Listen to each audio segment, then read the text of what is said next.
Hi friends, Maharaja ഈ ഒരു Tamil ചിത്രത്തെക്കുറിച്ച് already കുറേ നല്ല റിവ്യൂസ് വന്നു കഴിഞ്ഞു. അതുകൊണ്ട് തന്നെ ഞാൻ അധികമൊന്നും പറയാൻ ഉദ്ദേശിക്കുന്നില്ല.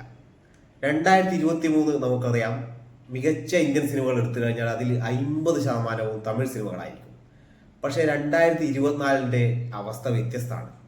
ഇപ്പോൾ ജൂൺ വരെ എടുക്കുമ്പോൾ മലയാളം സിനിമയുടെ ഡോമിനേഷൻ നമുക്ക് കാണാൻ കഴിയുന്നത്. തമിഴ് സിനിമയിൽ നിന്ന് ഒന്നോ രണ്ടോ വിരയിലെണ്ണാൻ പറ്റുന്ന സിനിമകൾ, അതിലൊന്ന് ഗരുഡനാണ്. ഞാനത് കണ്ടില്ല, അതുകൊണ്ട് അഭിപ്രായം പറയാൻ പറ്റില്ല. ആ ഒരു അവസ്ഥയിലാണ് മഹാരാജ എന്നുള്ള സിനിമ തിയേറ്ററിലേക്ക് എത്തുന്നത്. നമ്മൾ കാലാകാലങ്ങളായി പറഞ്ഞു കേൾക്കുന്ന കുറേ കഥകളുണ്ട്.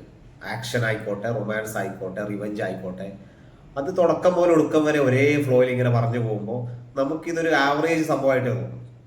പക്ഷെ ചില സിനിമകൾ, ചില കഥകൾ നോൺ ലീനിയർ രീതിയിലാണ് കഥ പറയാം. അതിൻ്റെ ഏറ്റവും ഉത്തമ ഉദാഹരണമാണ് ഇംഗ്ലീഷ് സിനിമ മെമൻറ്റോ. അതിൻ്റെ ഒരു അഡാപ്റ്റേഷനാണ് നമ്മുടെ ഗജിനിയൊക്കെ. അത്രയും ഗംഭീര തിരക്കഥയാണ് മെമൻറ്റോ ഉള്ളത്. അതുപോലെയുള്ള ഒരു സിനിമയാണ് മഹാരാജ. ഇങ്ങനെ ഒരു സിനിമ എടുക്കുമ്പോൾ എനിക്ക് തോന്നുന്നത് 4 ഘടകങ്ങൾ നല്ല രീതിയിൽ വരണം. ഒന്ന്, അത്രയും ടൈറ്റായുള്ള തിരക്കഥ, അത് എക്സിക്യൂട്ട് ചെയ്യാൻ വേണ്ട സംവിധായകൻ, അത്രയും നല്ലൊരു എഡിറ്റർ, അതിന് വേണ്ടുന്ന വിധത്തിലുള്ള ആക്ടേഴ്സ്. ഈ 4 ഘടകങ്ങളും മഹാരാജയിൽ കൃത്യമായി വന്നു ചേർന്നിട്ടുണ്ട്. ഒന്നാമത് പറയേണ്ടത്, ഇതിന്റെ കഥയും സംവിധാനമൊക്കെ ചെയ്തിരിക്കുന്നത് നിതിലൻ സ്വാമിനാഥനാണ്.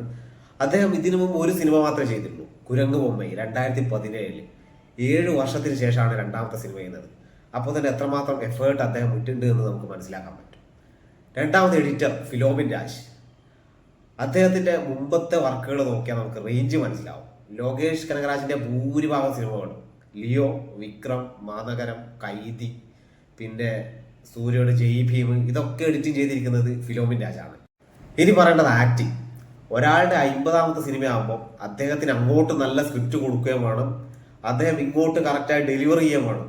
ഇത് രണ്ടും ഇവിടെ നടന്നിട്ടുണ്ട്. ആരാലെ? മക്കൾ സെൽവൻ വിജയ് സേതുപതി.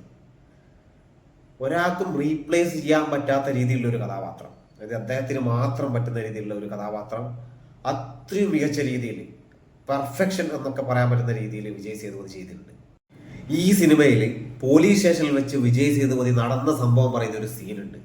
മലയാളത്തിൽ മമ്മൂട്ടിയൊക്കെ സംഭാഷണം പറയുന്ന പോലത്തെ ആ ഒരു ലെവൽ സംഭാഷണമാണ് ഇദ്ദേഹം അവിടെ പറയുന്നത്. കണ്ണിലും കൈകളിലും പിന്നെ നാവിലും ഒക്കെ ആ ഒരു ഇമോഷൻസ് ഇങ്ങനെ നിറഞ്ഞു നിൽക്കുകയാണ് ചെയ്യുന്നത്. അതുപോലെ നല്ല രീതിയിൽ ഓപ്പോസിറ്റ് നിൽക്കുന്നത് അനുരാഗ് കശ്യപിന്റെ കഥാപാത്രം. പ്രത്യേകിച്ച് ഹിന്ദിയിൽ നിന്ന് വന്നിട്ട് തമിഴിൽ ഇത്രയും മികച്ച റോള് ചെയ്യുമ്പോൾ ഡബിങ്ങിൻ്റെയൊക്കെ പ്രശ്നം ഉണ്ടാവും. അതൊക്കെ കവച്ചു വെച്ചുകൊണ്ടുള്ള ഒരു പെർഫോമൻസ് ആണ് അനുരാഗ് കശ്യപ് കാഴ്ചവെച്ചിരിക്കുന്നത്. അദ്ദേഹത്തിലെ ഡയറക്ടറുടെ എബിലിറ്റി നമുക്ക് ഓൾറെഡി അറിയാവുന്നതാണ്. ആക്ടർ എന്ന രീതിയിലും പല ഹിന്ദി സിനിമകളിലും അദ്ദേഹം തെളിയിച്ചിട്ടുണ്ട്. പക്ഷെ എനിക്ക് തോന്നുന്നത് ഈ ഒരു കഥാപാത്രം, മഹാരാജയിലെ കഥാപാത്രം, അനുരാഗ് കശ്യപിനെ സംബന്ധിച്ച് one of the best in his career എന്ന് പറയാൻ പറ്റുന്നതായിരിക്കും. പിന്നെ സപ്പോർട്ടിംഗ് റോളിലെത്തിയ ആൾക്കാർ, മമത മോഹൻദാസ്, അവർക്ക് വലിയ റോളൊന്നുമില്ല ചെയ്യാൻ. ഞാൻ സർപ്രൈസ് ആയിപ്പോയി ഇവരെന്തിനാണ് ഈ റോൾ എടുത്തതെന്ന്. അഭിരാമി, ഭാരതി രാജ, വിജയ് സേതുപതിയുടെ മകളായെത്തിയ നടി, പിന്നെ ഇതിൽ നല്ലൊരു പോലീസ് വേഷത്തിൽ നടരാജൻ സുബ്രഹ്മണ്യൻ, അങ്ങനെ എല്ലാവരും നല്ല പെർഫോമൻസ് നടത്തിയിട്ടുണ്ട്. ഓവറോൾ ഒറ്റ വാക്കിൽ ഈ സിനിമയെക്കുറിച്ച് പറയാൻ പറഞ്ഞാൽ ഒരു മസ്റ്റ് വാച്ച് തിയേറ്റർ എക്സ്പീരിയൻസ്. അതാണ് മഹാരാജ. ഞാൻ കൊടുക്കുന്ന റേറ്റിംഗ് 4.75 ഔട്ട് ഓഫ് 5. പിന്നെ ഒറ്റ കാര്യം പറയാനുള്ളത്, ഇത് കാണുമ്പോൾ നമുക്ക് ഓരോ സെക്കൻഡും ശ്രദ്ധ വേണം. ചെറിയ ഒരു പാളിച്ച ശ്രദ്ധയിൽ അങ്ങോട്ടോ ഇങ്ങോട്ടോ വന്നാൽ നമുക്ക് കഥ മനസ്സിലാവില്ല. നോൺ ലീനിയർ നരേഷൻ്റെ ഒരു പ്രശ്നമാണത്.